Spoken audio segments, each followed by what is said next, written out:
Ms. Hedges, I have a question for you. You've mentioned climate change a lot in a negative connotation. Are we winning the battle?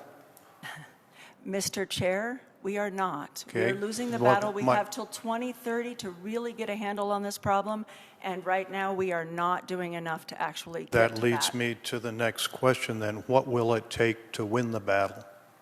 Mr. Chair, that is an excellent question, and there's no easy answer. It's going to take a whole host of actions and economic engines that are going to transform our energy economy from one that is predominantly or was predominantly based upon fossil fuels to one that will be predominantly based upon cleaner energy resources that do not emit carbon dioxide and methane emissions. And that technology exists today. That transformation is already occurring throughout this country, throughout the world. Montana has the opportunity to engage in that transformation. Montana has an amazing wind resource. It has great storage resources. It has great solar resources. And we have power lines that can move power to West Coast markets that are demanding that type of energy. So ignoring the climate crisis, climate aside, is ignoring economic engines that could have a profound impact on Montana. Can you make a wind generator without petroleum? Mr. Chair, the amount of petroleum that you use to make a wind generator is dwarfed by the amount of savings you get in climate emissions from a wind generator that is using a fuel that is free and carbon-free. Okay, but it still requires some petroleum, correct? Mr. Chair, the best energy we can actually have is energy efficiency and conservation. The energy we don't use is the cheapest, most clean energy available to us today, and we haven't even scratched the surface of the opportunities we have to save people money through energy efficiency and conservation programs. Okay, thank you. Senator Usher. I have some questions for Ms. Hedges. Sure. Ms. Hedges. Mr. Chair, Senator Usher.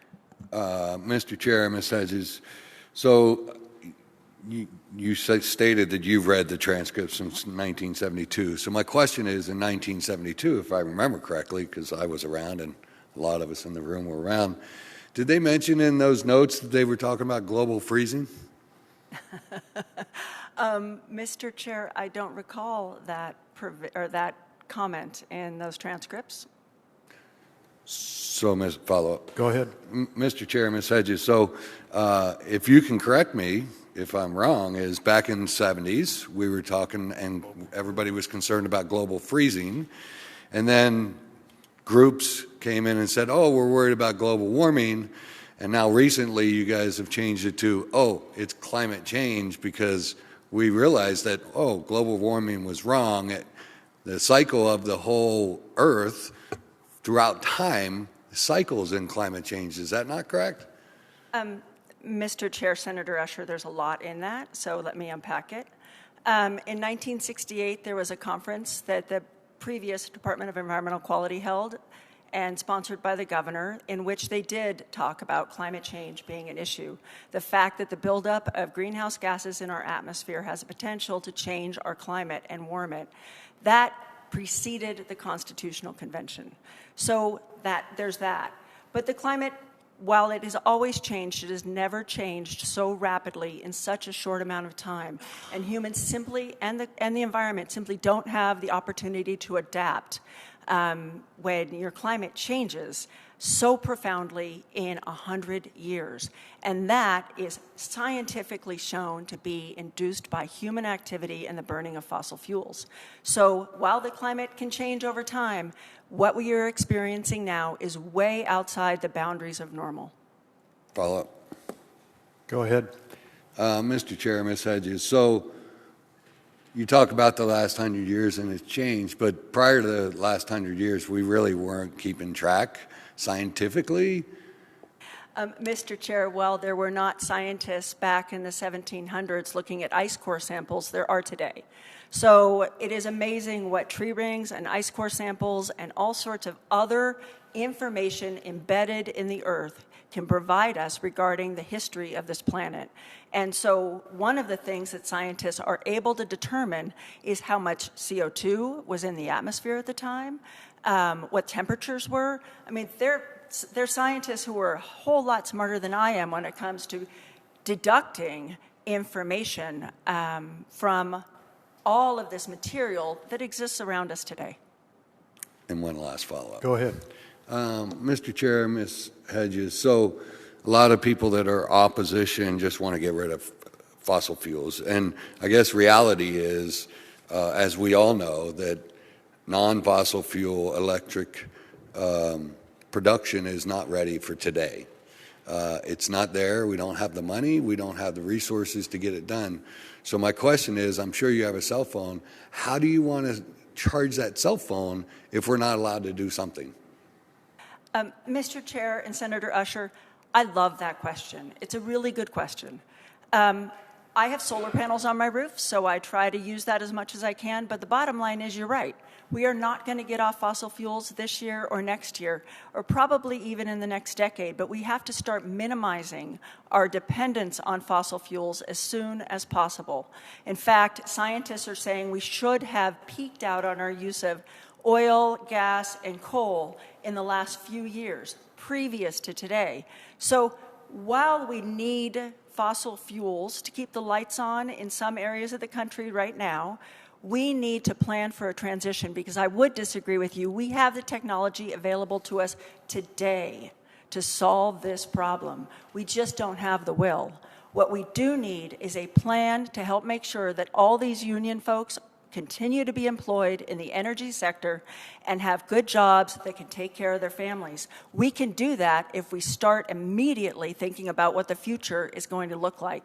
If we ignore that future, it is going to pass us by, and we are going to face hardship that is completely unnecessary. Thank you, Mr. Chair. Something else came to mind? Go ahead. Mr. Chair, Ms. Hedges, so I believe you said earlier climate change is the biggest crisis of our day. My question is, then why isn't it regulated?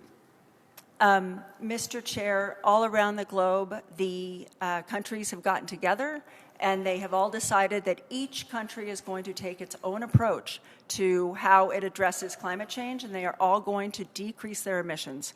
That's working to some extent, but to some extent it's not working. So we're looking at regulations at the federal level, and states are implementing regulations to start to minimize emissions. But I would say the Inflation Reduction Act that was passed last summer was the U.S.'s biggest response to the climate crisis in history. And that was trying to create carrots, trying to create incentives for the deployment of clean energy, because we realized it's very, very difficult to regulate fossil fuels. It is a political hot potato. But when you do incentivize clean energy resources, storage, renewables, energy efficiency, you have the same effect of outcompeting fossil fuels in the marketplace. And that is what is happening now. And if we continue to hang on to fossil fuels, we are going to let the marketplace pass this state by. And I think that would be a grave error. Thank you. Senator Emmerich. For Ms. Hedges. Mr. Chair, Senator Emmerich. Mr. Chair, Ms. Hedges, plants in our environment, they act as a biofilter. They pull all sorts of toxins, pollutants out of our environment. And there was a study in 2017 and 2016 that stated, by NOAA and one by NASA, that stated the conclusion of the studies was that plant life on the face of the earth was expanding in direct proportion to the amount of CO2 in the atmosphere, just because it's their food, it's part of their cycle. And so is it a possibility that if we were to regulate CO2, whether it's at the federal level or at the state level or both, and limit that through regulation, that we could, in effect, actually violate individuals' rights to a clean and healthful environment by limiting the capacity of the natural biofilter that is a part of the earth? Mr. Chair, Senator Emmerich, I think there's a couple answers to your question. First off, There's a reason a lot of people want to save the Amazon rainforest is because plants are a great absorber of carbon dioxide. They absorb it, they store it. They store it here. This is carbon sequestration, this wood thing right here. We need more plants to be acting as that filter, that absorbent for climate change, to mitigate climate change.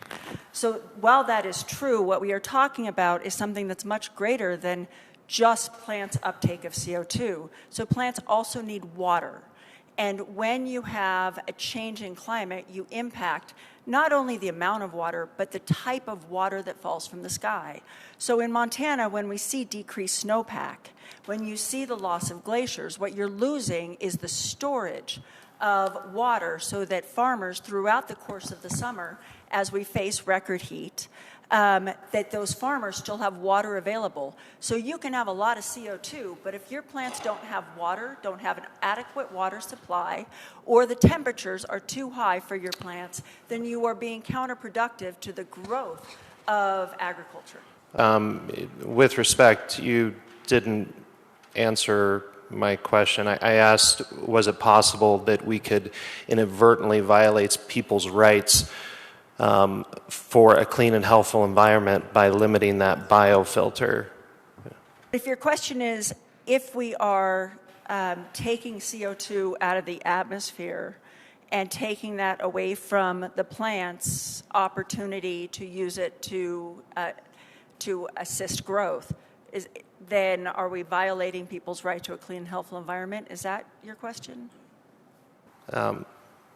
Mr. Chair, Ms. Hedges, my question was, we have plants that need CO2. The plant life on the face of the earth is increasing in direct proportion to the amount of CO2. And we need plants to filter the environment because there's always toxins, whether humans are here or not. And so if we are going to limit CO2, we are in effect limiting the biofilter that is every plant on the face of the planet.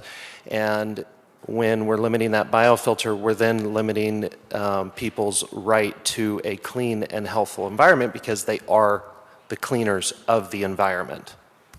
When we release carbon dioxide as a society into the air, a lot of that sticks around. So it sticks around we still have 20% of that carbon dioxide that is emitted today in our atmosphere in 1,000 years. So what's happening is we are building up the carbon dioxide in our atmosphere faster than plants can keep up with it, faster than our planet can absorb it. Our oceans are becoming acidic because CO2 is falling into the oceans. So we have an excess of CO2 building up in the atmosphere in excess of anything we have seen on Earth before in such a short amount of time. So the plant life simply cannot act as a sufficient filter for the enormous quantity of CO2 that we are putting into the air and have for the last 100 years. Thank you.